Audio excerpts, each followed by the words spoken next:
Qué vistas, Manuel, desde aquí arriba. Sí, sí, sí. Estamos en Torrelodones, que visto desde aquí arriba parece el paraíso del adosado. Sí. Es como una estampa de una época de España que quedará ahí. Pero es que en Torrelodones han hecho una experiencia política, se ve que bastante interesante, por eso he venido hasta aquí. Pero contigo quería hablar de política. Tú has sido político profesional. Tú has estado muchos años de tu vida dedicado a la política. ¿Cuántos? De profesional no, pero a la política 30 años, del 70 al 2000. Y a partir del 2000 yo me desvinculo de la política, no estoy nada de acuerdo con esta política y siento un divorcio muy grande del partido. Claro, yo había fundado el Partido Popular, el principio del Partido Popular. ¿Qué pasó para que usted dejase la política? Yo dije cosas tal vez inadecuadas, entre comillas, para lo que es la vida del partido. ¿Era usted un indisciplinado de partido? No, yo soy un rebelde en el seno de un partido por la lealtad a unas ideas por las cuales me muevo. ¿Y eso está mal visto? Pues claro, jamás me he movido por intereses. Y esa es la clave. En los partidos, por desgracia, han degenerado porque se mueven por intereses. El que se mueve no está en la foto, el que me desafía la paga, frase de Aznar. El que se vuelve la mosca cojonera como tú, frase que me dijo un día la ministra Villalobos, acaba perdiendo la batalla, etcétera. Te podría poner muchos ejemplos. Lo deja en un momento de apogeo del Partido Popular. Sí, cuando llega al poder. Esto, bueno, cuando llega al poder, además con mayoría absoluta, en el año 2000. Eso no es muy habitual. Normalmente los políticos, cuando están en la cresta de la ola, aprovechan la ola. No. Mira, yo tengo una visión de la política absolutamente, yo te diría, no sé si ascética o mística. Es decir, la política para mí es un acto de servicio a la sociedad y es una vocación de instalar unas ideas determinadas en defensa de un concepto del bien común. Esa es mi filosofía de la política. ¿Del bien común? Del bien común. Ahora no sé yo si muchos ciudadanos tienen esa idea de que los políticos van por el bien común. Tienes toda la razón, no. ¿Ha perdido romanticismo la política? Muchísimo. El único romanticismo, si existe, está en las revoluciones de la izquierda. Si existe. Pero en la política diaria no existe romanticismo, existe lucha de intereses. Y sobre todo, dentro del propio partido, es la lucha por la supervivencia. Es el darwinismo político. La adaptación al medio. No, adaptación al medio para superar tú al otro. Y como el otro puede ser mucho más inteligente que tú, más preparado que tú, y puede estar en condiciones óptimas para alcanzar el poder antes que tú, hay que derribar al otro, porque además es un incordio en el partido. ¿Eso dentro del mismo partido? Sí, sí, sí. Una persona que tenga un criterio moral fuerte es un problema en un partido. Sí, pero esto es un poco descorazonador, lo que explica. Es la realidad que he vivido. En el partido triunfan los oportunistas en este momento. En el partido se imponen los mediocres. Y de ahí viene el desastre de la democracia actual por la áurea mediocritas de la clase política, que es lo que la gente percibe y no sabe describir. Áurea mediocritas. Sí, áurea mediocritas, es lo que decían los romanos en el imperio. Es decir, la áurea mediocritas es cuando degrada la sociedad política y los mediocres ascienden al máximo poder. En cambio, los excelentes son apartados. Es el caso de Cicerón. Hay cada vez más políticos que lo único que hacen es seguir el ideario del partido, ese informe que a veces pasan los partidos a primera hora de la mañana, que hay que repetir durante ese día y durante los siguientes, sin tener un criterio propio. Esa es la expresión del áurea mediocritas. El político profesionalizado, que sabe que su supervivencia está vinculada a la obediencia ciega a lo que le manda el partido. Antes a la política se llegaba por meritocracia. ¿Tus méritos? Los méritos, es la meritocracia. Eso ha ido desapareciendo. Ahora es el codazo y el amiguete. Si tú eres amiguete, pongamos, de Javier Arenas, harás carrera. Si no eres amiguete de Javier Arenas, lo tienes crudo en el Partido Popular de hoy. Bueno, igual ahora de Javier Arenas tampoco lo tienes muy fácil. No, será su problema, pero eso ha funcionado durante mucho tiempo. Desde que usted empezó en política, en plena transición española, hasta ahora, ¿tanto ha cambiado la manera de hacer política en España? Mucho. Mira, un día Fraga me cita, al principio de la transición, me cita en el Congreso de Diputados.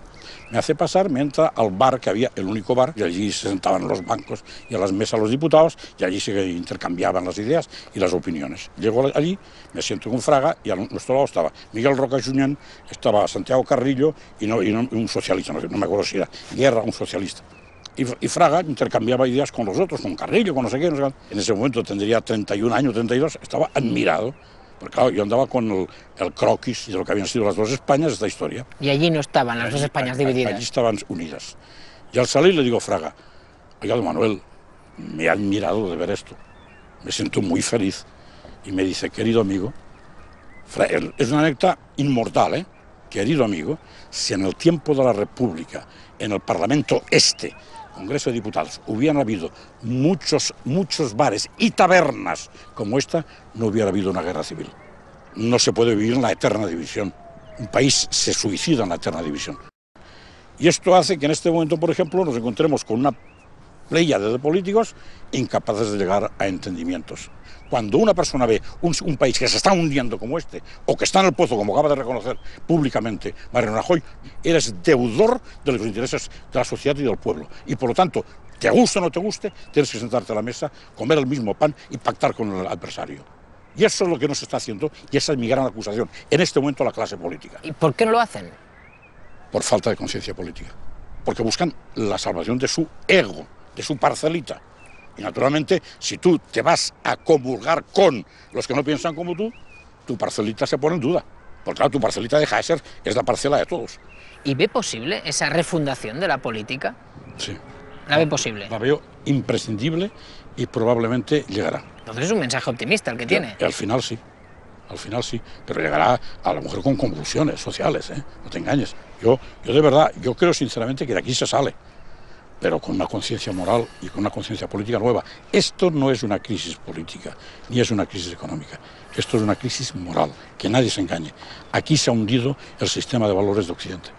Y si no se reconstituye ese sistema u otro parecido alternativo, Occidente no levanta la cabeza. El capitalismo está condenado a morir si sigue por este camino. Manuel, después de todo lo que nos has explicado, yo voy a bajar al pueblo, voy a bajar a Torrelodones. Me han dicho que aquí ha habido como una alternativa a lo que era la política tradicional o la política de los grandes partidos políticos. Yo creo que eso es la regeneración que todos necesitamos. Por lo tanto, bienvenido sea este ejemplo.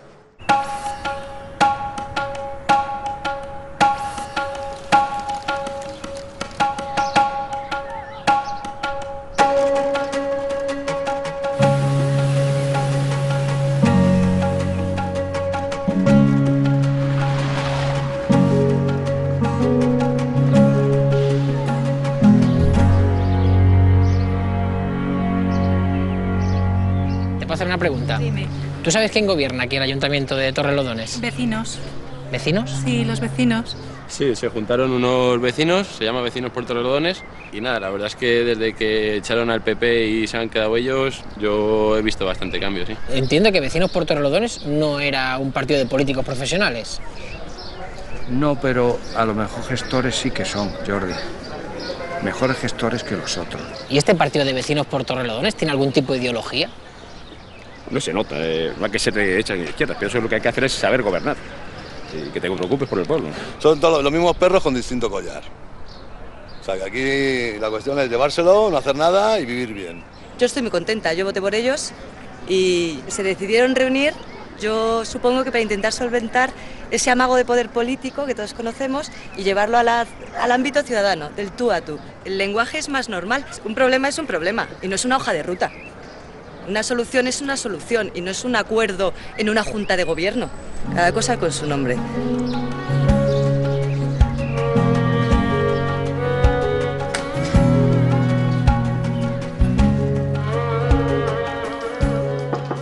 Elena, hola, ¿qué tal? ¿Qué tal? Alcaldesa. Sí. ¿Cómo estás? Muy bien. Elena Biurrun. Biurrun.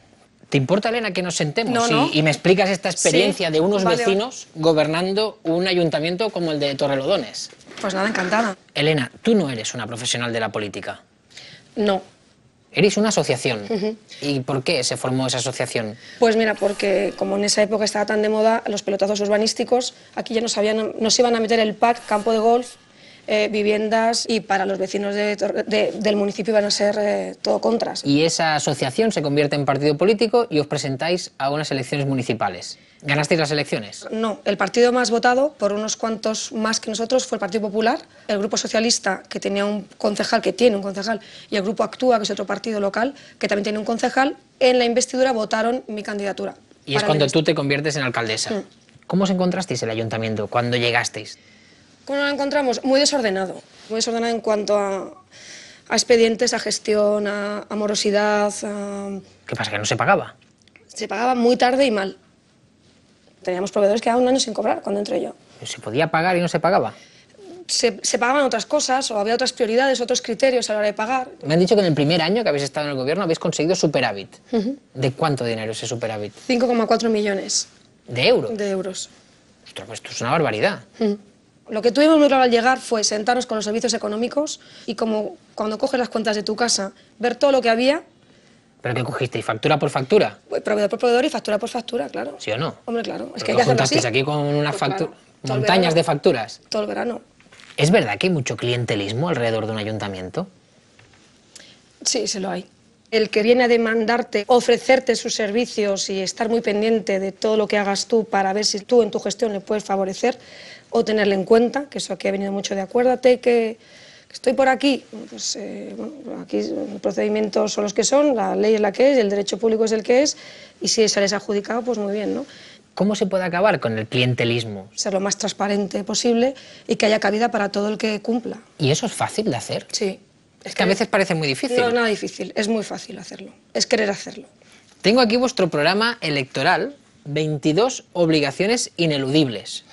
Era este, ¿no? Vuestro programa electoral. Sí.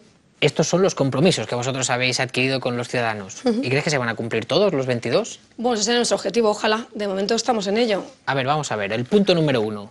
Reducción salarial de los cargos electos. Sí. ¿Tú te has bajado el sueldo? Sí, bajé 20% el sueldo. ¿Te has bajado un 20% el sueldo? Sí. ¿Es público ese sueldo? 49.500 anuales. 49.500 euros anuales. Brutos anuales. Bueno, no está mal. No, no está mal. Los Está en la otros- página web, ¿eh? O sea que... Ah, tenéis en la misma web sí, se en la puede página consultar. web podéis ver los sueldos del equipo y todo, sí, sí.